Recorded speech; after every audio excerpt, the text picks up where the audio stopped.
I'm a 45-year-old man, and my 17-year-old daughter has completely distanced herself from me after my ex-wife turned her against me.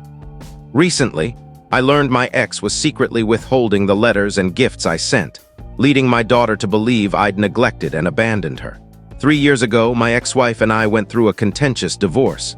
She has primary custody of our daughter, while I have visitation rights.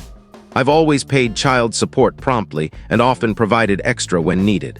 Since my daughter's birth, I've been saving for her college education, amassing about $80,000 to cover her future studies, a commitment I always shared with her. A few months back, my daughter abruptly decided she wanted to live with her mom full-time and stopped visiting me on weekends or holidays. Before this, we had a regular routine of spending time together, sharing meals, hanging out, and enjoying typical father-daughter moments. Her sudden refusal to visit came without any major argument or clear trigger, leaving me confused and deeply hurt. I later learned through her friends and my family that my ex-wife was blaming me entirely for the divorce, portraying me as the one who destroyed our family. Though I don't know the exact details of what she told our daughter, it's clear she painted me as the villain, and my daughter now seems to believe I'm solely responsible for our family's breakdown. Since she moved in with her mom full-time, our communication has been minimal and tense. My calls and texts often went unanswered or received curt, one-word replies. When I managed to talk to her about college plans, roughly a month or two after she stopped visiting, she was distant and dismissive. I mentioned the money I'd saved for her education and asked about her college preferences, but she shut me down, saying she'd handle it herself and wasn't interested in discussing it. Her coldness during that call was devastating. It wasn't just her words, but the way she spoke, as if I were a stranger offering her charity. We used to be close, but now she acted like she wanted no part of me, not even my support for her future. I reiterated that I was ready to cover her college costs, as I'd always promised, but she insisted she didn't need my help and ended the conversation abruptly.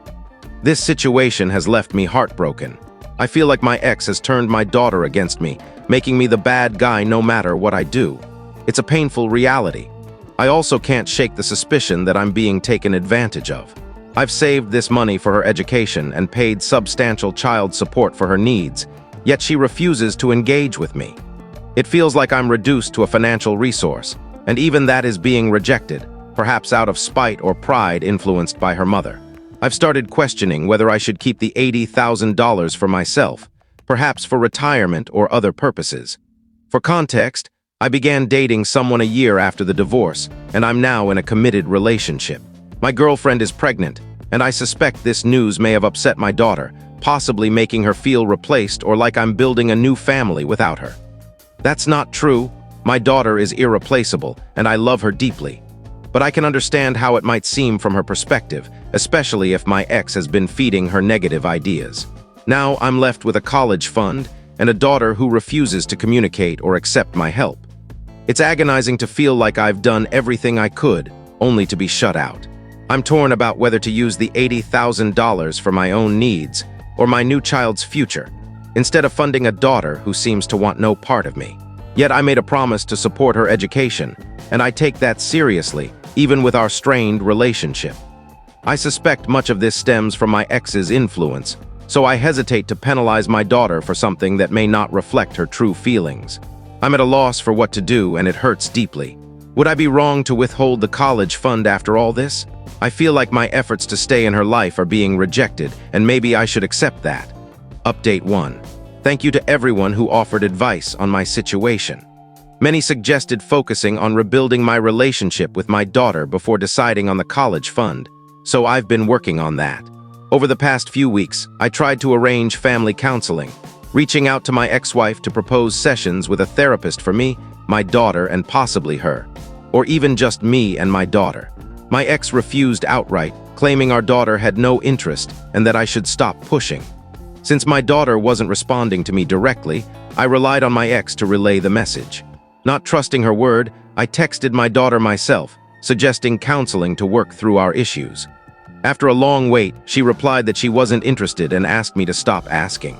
That stung, but I told her I'd respect her choice and that I'd be open if she ever changed her mind. I also sent texts to remind her I love her and am here for her, reiterating that the college fund is still available with no strings attached. It's not about buying her forgiveness, but fulfilling a promise. She didn't respond to those messages. Conversations with my ex have been unproductive, often escalating into arguments. In one call, she accused me of trying to buy our daughter's affection with guilt money, which turned into a heated dispute that resolved nothing. I feel stuck. Therapy didn't work out, my ex is uncooperative, and my daughter remains distant. I'm giving her space, sending occasional texts to show I care, but she rarely replies. I haven't touched the college fund. It's still in the account. I'm starting to accept that she may never reconnect, and I'm focusing on what I can control, like preparing for my new baby. I've left the door open for my daughter, but I can't force her to walk through it. It's painful, but I'm respecting her boundaries for now. Update 2. It's been about a month, and some significant developments have occurred. I discovered something infuriating yet hopeful. My ex has been intercepting my attempts to reach my daughter. Over the past few months, I'd sent letters and gifts, including a birthday card with a note and a gift card, and small presents like a necklace and books, because texts and calls weren't getting responses. I assumed she was ignoring them, which hurt, but I kept trying. Recently, I learned she never received many of these items. It came to light when I asked my mother, my daughter's grandmother, if she'd mentioned the birthday gift I sent. A card with a $200 gift card and a birthstone necklace, delivered with tracking to my ex's house. My mom said my daughter was unaware of any gift, which raised alarms. To confirm, I had a friend's son who attends my daughter's school hand deliver a letter to her. In it, I mentioned the previous items I'd sent and my sadness at not hearing back. That evening, my daughter texted me, asking if I'd really sent those things. I confirmed, and she revealed she only received the hand-delivered letter, not the earlier items. She later texted, saying she believed me and that her number had been blocked, though she didn't block it herself. I suspect she confronted her mom, as my ex called me the next day, furious, accusing me of undermining her by delivering the letter at school. I pointed out that I resorted to this because my other efforts weren't reaching our daughter. When I mentioned the tracked birthday package, my ex claimed it might have been lost or stolen, but I noted the tracking confirmed delivery. She got defensive, accusing me of vilifying her. It's clear my ex has been hiding or discarding my letters and gifts, sabotaging my relationship with my daughter. This feels like blatant parental alienation, and I'm furious.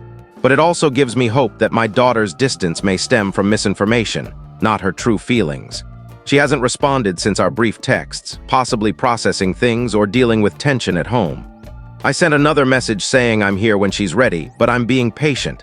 I'm hopeful she'll want to talk soon. Update 3. About a week after learning about the intercepted letters, my daughter reached out, and we had a long, emotional phone call, our first real conversation in ages. She confirmed she confronted her mom, who admitted to withholding my gifts and letters, claiming it was to protect her from my supposed manipulation. This sparked a major argument, and my daughter stayed at a friend's house for a few days. During our call, I mostly listened as she shared her feelings. She was upset and confused, angry at her mom for lying but also sympathetic, recognizing her mom's bitterness from the divorce. I reassured her that none of this was her fault and that her mom's actions weren't her responsibility.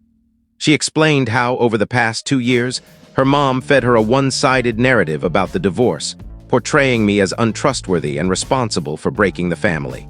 For instance, when I started dating my girlfriend a year post-divorce, her mom suggested I'd been involved with her during the marriage, which isn't true.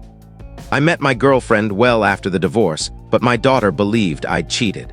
When I introduced her to my girlfriend 6 months into dating, my daughter was already prejudiced against her, admitting she was unkind because she thought my girlfriend caused our family's breakup.